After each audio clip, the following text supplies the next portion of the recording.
The Center for Human Rights and Civic Education has called on the protection of FCT original inhabitants' rights, as most indigenous populations around the world are of minority where they live. This call was made by the Executive Director of CHRICED, Dr. Ibrahim Zakirullah, during a press conference in preparation for the United Nations International Day of Indigenous People, which is held on the 9th of August every year. Every year on August 9th, the International Day draws attention to the various human rights and governance challenges confronting an estimated 476 million indigenous people living in as many as 90 countries around the world.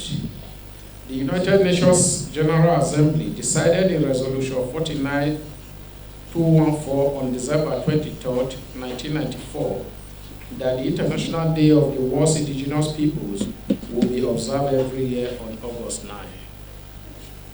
The date commemorates the first meeting of the UN Working Group on Indigenous Populations of the Subcommission on the Promotion and Protection of Human Rights, which took place in 1982. With this year's theme centered on indigenous women contribution, Zakirullah stated that the goal of the organization is to ensure that the voices of the FCT original inhabitants are heard in the global context. Since the inception of our project of promoting the rights of the original inhabitants in the Federal Capital Territory, the preservation and promotion of FCT original inhabitants' culture and local knowledge has been a key component of the intervention's goals. As a result, one of the most significant milestones of the project is the revival of hitherto dormant knowledge and cultural production centers of original inhabitants during the project's implementation period. The Ushafa Poetry Center, which was experiencing a lull prior to the start of the project, is of particular interest. The Poetry Center is now a vehicle of activity as a direct result of the advocacy and mobilization facilitated by this project. Women have been instrumental in the intergenerational transfer of skills to younger people who are now immersed in their rich and diverse cultural context, which has been critical to the revival process since the start of this project. Cultural productions such as traditional clothing, tie and dye, poetry, and dance have gotten a boost.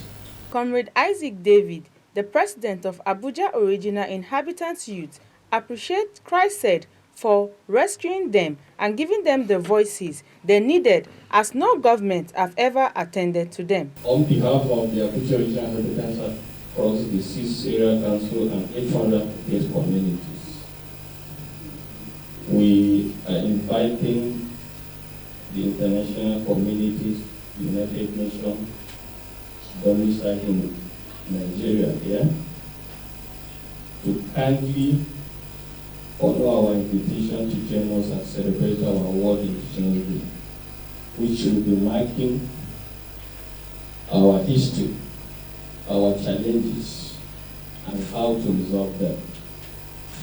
The Abuja Original Inhabitants will be celebrating by marking the marginalizations, constitutional rights, and the violation of human rights, and land grabbing especially. Because you agree with me, the man existence is the land, and the economy of the man is the land. And if you take away the land from him, automatically we have killed the man. So we, the Abuja Original, are not different with the dead body who is lying on the mortuary, because we have no future. If not because of the Capital Foundation and the CHRICED that came on board to rescue us, by now we were celebrating our World Indigenous Day with the little understanding and also with the little fund that we normally raise within ourselves. But the Capital Foundation have rescued us because we have no government that has ever attended to us, to to mark World Indigenous Day, since that this government has never done that for us. Dorcas Olariwaju, Voice TV, Nigeria.